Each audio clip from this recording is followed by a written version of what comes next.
Selamat siang, nama saya Abimanyu Prirado, NIM 23201245.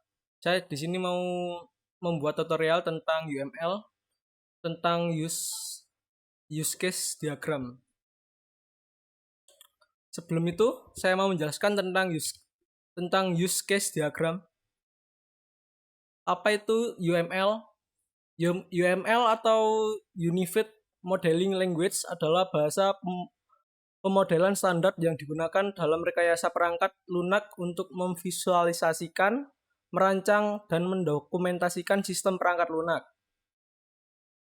Yang kedua, apa itu use case diagram?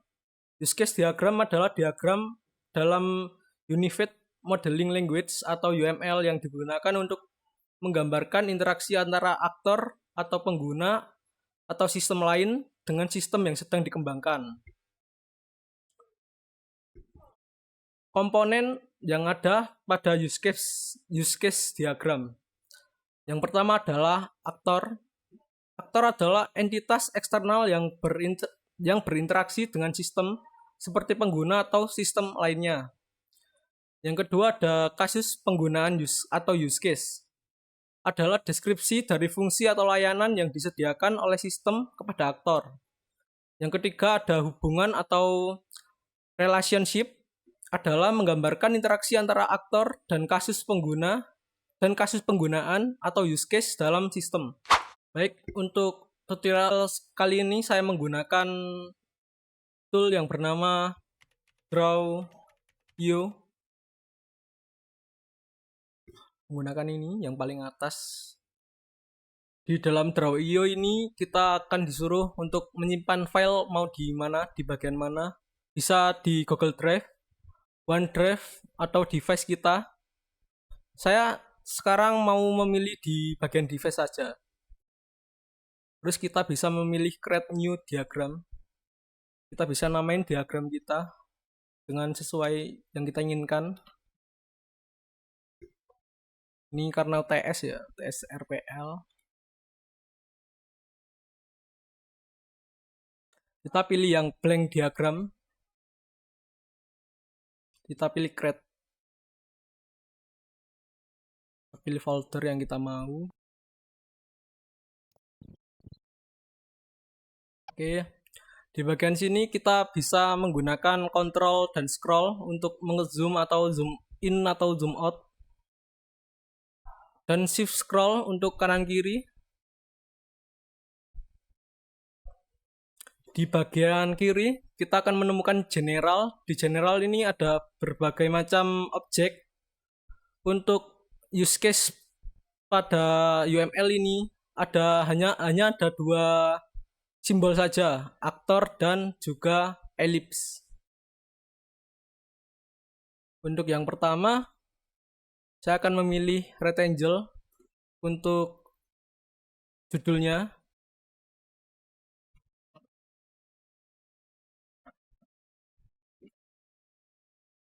Di Draw.io ini, jika ingin mengubah warna rectangle-nya, kita bisa memilih di bagian fill ini, atau di bagian style ini bisa memilih langsung seperti warna biru, juga bisa memilih secara manual sesuai keinginan kita.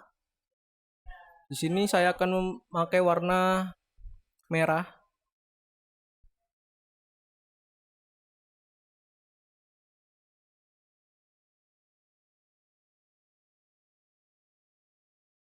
Warnanya sesuai keinginan kalian saja. Lainnya juga bisa diubah seperti ketebalannya juga. Saya memilih 4 ketebalannya. Untuk warna lainnya juga bisa diubah.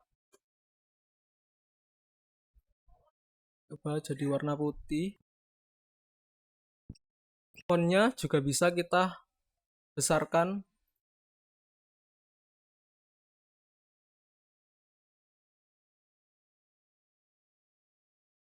Saya milih 20 px. Terlalu besar, mungkin 16. Oke.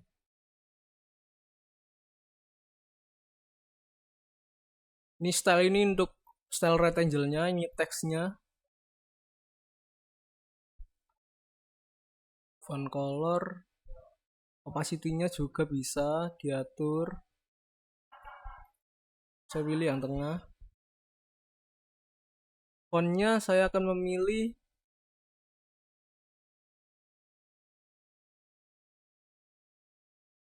Verdana. Use case karena ada hanya dua simbol saja. Yang pertama aktor. Aktor ini bisa kita setting stylenya, line-nya bisa kita ubah. Kita menggunakan 4 atau enggak 2 sesuai dengan keinginan kalian ya. 2 saja kayaknya.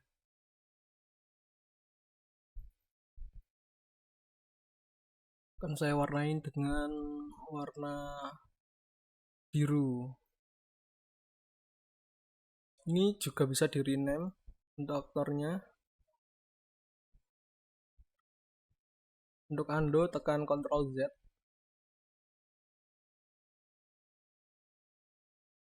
Yang kedua saya akan memilih ellipse untuk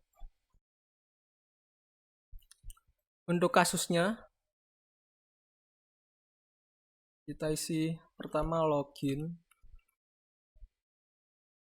Kita juga bisa mengisi kayak warnanya, bisa kita style semau kita. Di sini mau memakai biru. Biru agak gelap.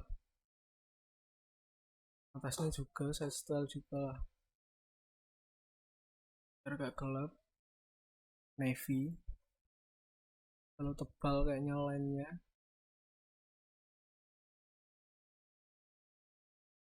Saya pilih 2. Ya. Zoom in, zoom out kita bisa kontrol scroll ya. Kanan kirinya shift scroll. Untuk duplikat kita bisa tekan Ctrl D dan Ctrl D ya. Terlalu banyak coy. Kita bisa tekan Ctrl D untuk copy.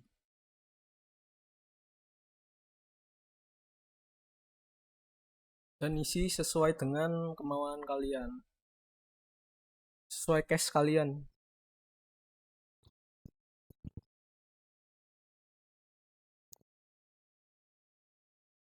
Kita bisa atur untuk besarnya, besar ellipse-nya. Ctrl D. Enaknya Ctrl D ini kita jadi nggak harus atur ulang lagi ya.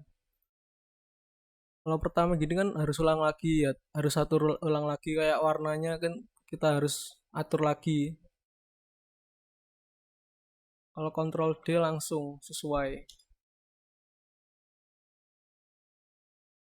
Loginnya kita kalau mau bold kita bisa Ctrl B.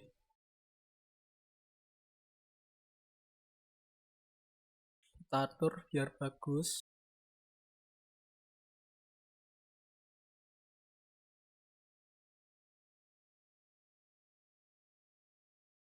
Komposisi nutrisi, komposisi porsi.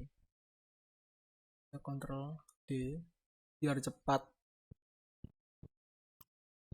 Video panduan. Pilihan dan komunitas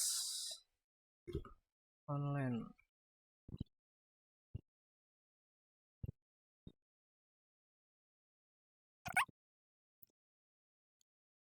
Oke, setelah itu kita bisa atur biar rapi, biar menarik ya.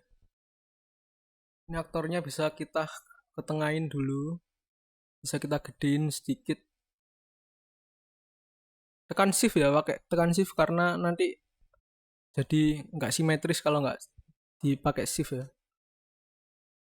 Jadi kalau mau besarin pakai tekan shift juga biar simetris kanan kirinya.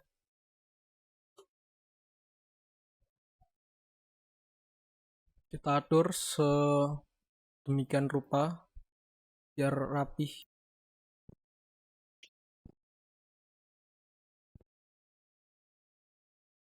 Langkah ketiga, kita bisa karena di komponen use case diagram ada relationship ya. Jadi kita bisa memilih arrow ini untuk relationnya. Saya akan memilih ini kurva agar biar tidak simetris kayak dari tak monoton lurus gitu ya. Biar ada belok-beloknya.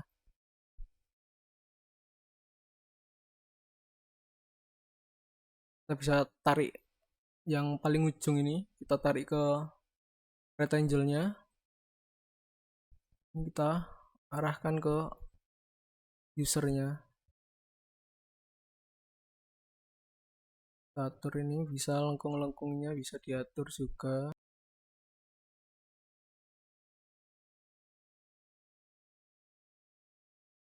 Bisa kita atur semenarik mungkin. Kalau dipilih sampai hijau ya, sampai warna hijau seperti ini. Sampai seperti ini, biar nyambung gitu. Biar pas di rectangle-nya. Kalau di sini kan masih belum nyala, harus pas. Nah, seperti ini ya. Oke. Kita atur rupa semenarik mungkin ya.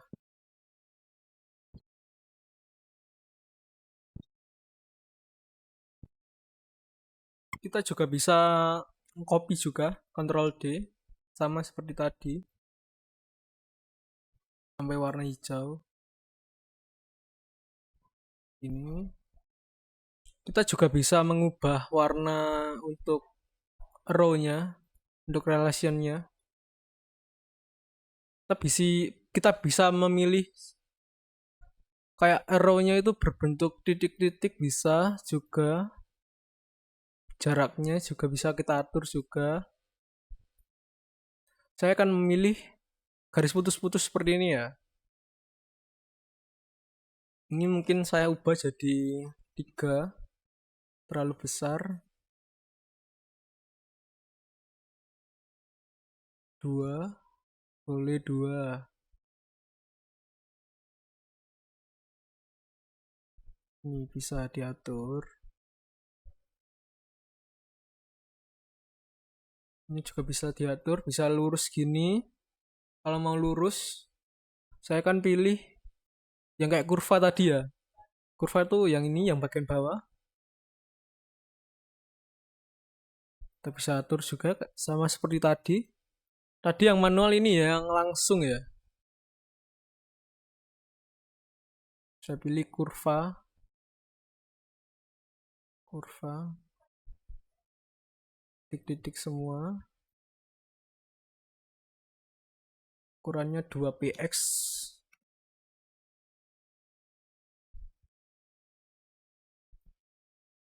Bisa langsung diatur, ini kan satu-satu. Satu-satu kan capek lama kan. Nanti kita bisa shift semua. Kita shift. Kita klik sama shift ya. Barengan. Sama diklik juga. Sama tekan shift. Shiftnya jangan dilepas. Kita pilih semua. Kita bisa ubah. Titik-titik gini. Jadi 2. 12, wah terlalu besar coy.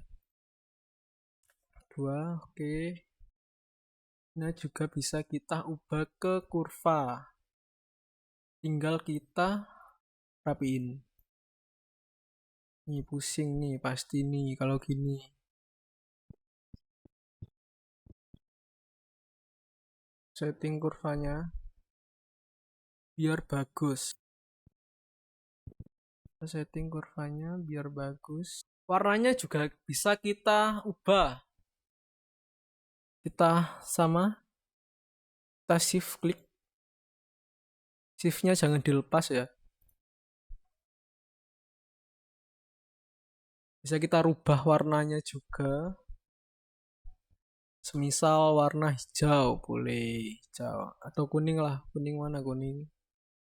Kuning, kuning, kuning, kuning. Kuning. Kuning ini boleh. Kuning. Tapli. Seperti ini jadinya. Ini mungkin saya ubah jadi warna kuning juga, line-nya jelek seperti ini.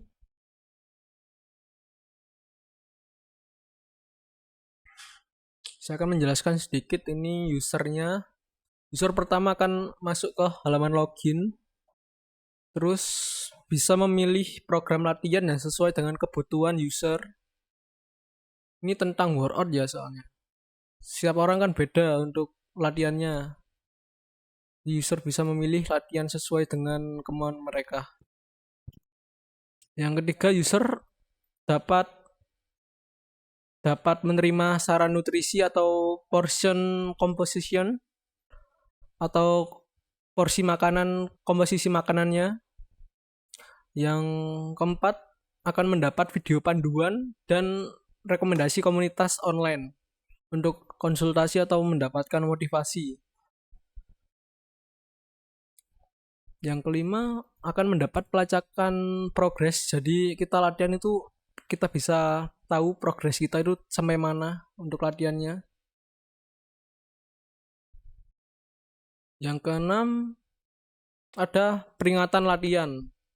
Jadi ketika kan latihan kan nggak setiap hari kan.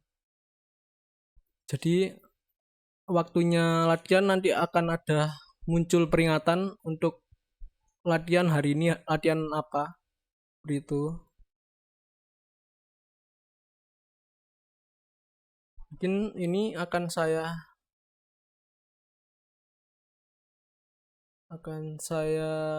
rapikan lagi, saya blok semua, rubah ke tengah.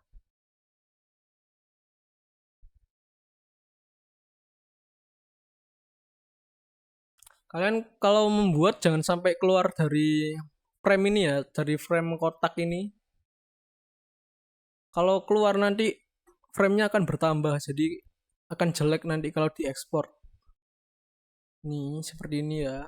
Jadi jangan sampai keluar dari batas ini. Kita lembar kerjanya hanya di kotak ini saja. Kalau mau tambah boleh juga, tapi ya opsional sebutuhnya kalian. Kita tambah sedikit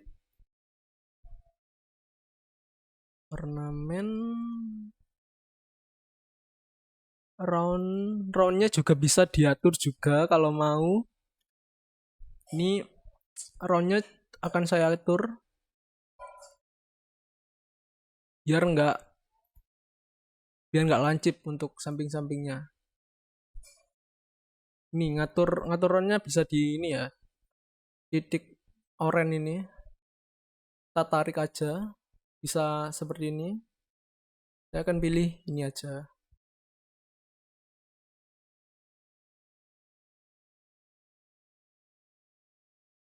Taruh sini. Saya kasih rectangle.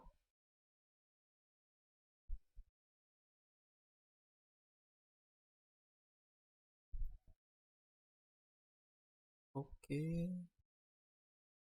Akan saya hilangin fill-nya. Saya akan pakai hanya line-nya saja.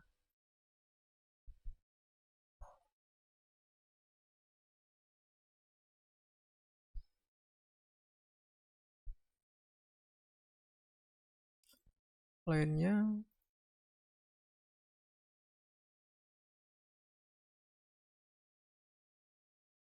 ini saya pakai ini. Pakai round juga. Warnanya putih saja. Ini kan ada di atas sini. Ini bisa diatur dengan klik kanan. Kita pilih yang send backward. Send backward. Send backward. Kita tekan. To back. Sorry, to back. Nah, jadi di belakang ini, di belakang judulnya. Seperti ini. Oke. Kalau sudah sesuai, kalau kita mau ekspor, kita tinggal pilih di bagian file di pojok kiri atas, ada file, kita tekan, kita pilih export export as. Kita bisa ekspor dengan PNG, dengan format PNG atau JPG atau web, PSG. Saya di sini akan memilih format PDF dan PNG ya. Kita tekan PDF. Ini bisa patch-nya, kita crop juga bisa. Saya pilih yang selection only, bisa selection only juga. Saya pilih yang patch view aja. Karena saya pakai satu patch aja. Zoom-nya 100, border width. Oke, export. Ini namanya yang tadi ya. Device. Kita save. Kita pilih di folder apa kita maunya. Saya akan pilih di folder nama saya ya. Bagian download. Sesuai kalian ya, ini mau diisi di folder bagian mana. Kalau mau ekspor PNG juga sama aja. Tinggal pilih PNG. Zoom-nya juga bisa kita atur, bordernya juga. Size-nya diagram ya. Saya soalnya formatnya diagram saja. Patch juga boleh, diagram juga boleh. Patch lah, saya pilih patch saja. Transparan background, mau transparan atau enggak bisa. Saya nggak pilih transparan. Ini untuk temanya belakangnya kayaknya dark atau light. Kita bisa pilih langsung export. Namanya juga bisa kita ubah. Ini mau pilih di mana. Di GitHub juga bisa. Saya pilih yang di drive, di device. Saya pilih di folder. Oke, sekian dari tutorial kali ini. Ini tutorial UML ya. Setiap step by stepnya. Terima kasih yang sudah menonton dan sampai jumpa.